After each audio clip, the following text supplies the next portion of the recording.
What's up, you guys? It's Matt here. So I wanted to do a little bit of an update on the whole Webull $38,000 situation that's kind of sitting there in limbo. A lot of people know that I do not have access to trading anything right now because all of my money, besides the money that's long-term investments and anything that's in Robinhood, is kind of held up between Fidelity and Webull. Right now I'm doing a transfer basically to a closed account that I didn't know was going to be closed when I transferred it. So if you didn't know the situation, go back to the previous video that I created, but a lot of people are taking this as a bashing towards Webull, and that's not the case. Yes, their customer service is not the best, right? The people over on the customer service line are great, but when it comes to answering phone calls, it takes them quite a while. Like I was on hold for an hour today trying to get something situated and get some questions answered. However, when I got the questions to the person, they answered all of them really easily and made me feel at ease. Even though I'm a person that's really calm anyways.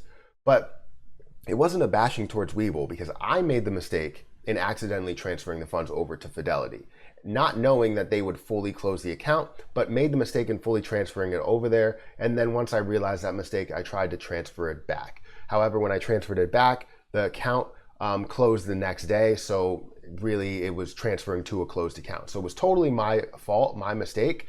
The only thing that I blame them for and blame any company that really does that, any brokerage account that does that, is the fact that they're not notifying you for it. Like they should notify you and say, hey, you transferred everything out of here. Do you want to close this account? Yes or no. If I said yes or no, then they would either close it or they would keep it open. And that would be the best form of communication. Communication is key in any situation. So that's where I blame Webull for. I blame Robinhood, as people told me. But from what I've seen with Fidelity, I transferred everything out of Fidelity and my account is still sitting there. So it's looking like what someone said is when you use Apex, so Robinhood and Webull and I guess other platforms, but when you use Apex, then that's a different story to where they end up clearing it. But I'm not 100% sure if that's true, so don't quote me on it. But right now I have some updates to my account and I got some questions answered. I was really excited about those questions.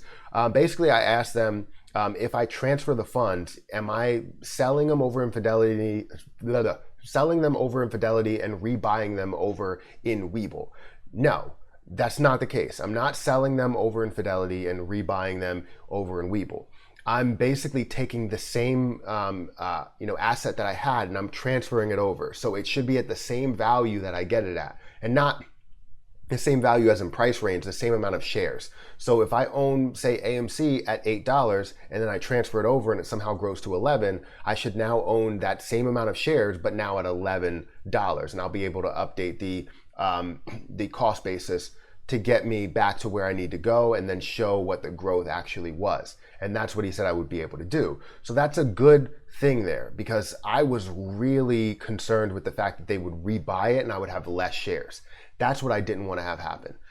Also, as I get into it, I asked if I can have access to my old account. When you have a margin to margin account, you can't get access to your older account. If it was a cash account, then you can get access to the margin account because they're two different accounts. So the problem with that is when you open a margin account, you can't open a second one over in Webull from what I'm understanding. And you may be able to, say if I'm wrong, but that's what the guy just told me. So that's a good thing.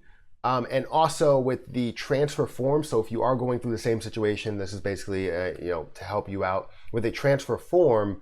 I don't have to list every single asset. So I don't have to go in there and ask them, how many shares of this do I own? How many shares of this do I own? I pretty much know a ballpark of everything, but I need to know, I need to be able to tell them exactly how much cash I have in there, all that stuff. But there is a place on the transfer form where you do not have to fill out, partial portions of it. You can actually just fill out a, yes, I want to transfer everything, and then that's it. So that's always a good thing. So I don't have to go through that situation. The only thing that I'm struggling with is right here. I'm struggling with this. I'm struggling seeing what this is all about. So notary. The notary is a big piece that I have to deal with, and now I have to go and get this notarized, which I didn't know was a situation. I didn't even look down at the bottom, to tell you the truth. But yeah, I mean, I'm dealing with that situation, and that's okay. It's totally okay, in my opinion. So that's where I'm standing with this. I wanted to give you guys an update and tell you where I am. If you wanted a times table on it, so basically the funds will be transferred over on the 28th. I need to fill out this form and get it notarized on the 28th and send that form into Webull, and then they usually get that processed. I guess it takes 5 days for them to fully process the whole thing, and then it'll be over in my account. They'll give me an update on when it will actually happen and all of that stuff, but I still don't know the time in between when they get the form or when I send the form and when they actually approve the form. That's where I don't know what's going to happen in between there. So everything else, I pretty much know what's going on with the situation. I still, like I said, I still don't know, if everything transferred over, what the value of it is, because it should have been $38,000. However, it might be closer to $40 or $40,000+ as the stock prices did increase. If it does not, if it is not over $40,000, then I know something went wrong, and I'll make sure I do my calculations and see, how many shares I hold of each stock, each position. So that's my video, guys. I just wanted to give you guys an update on where I was with this situation, and yeah. But make sure you guys hit that like button, hit the subscribe button, because I'm going through a lot. So you can hit that, like button for me, because with all of the growth here, it's making me look like I, have no ability to trade. And it's going to be for the next couple of days. If this continues to be green days, then it's going to look really bad for me, because I have to wait 3 days this week and then 5 days, total after that, in order to get things transferred over to Webull and see what that value ends up being. But yeah, that's where I stand. Make sure you hit that like button, hit the subscribe button, and I'll catch you guys in the next video.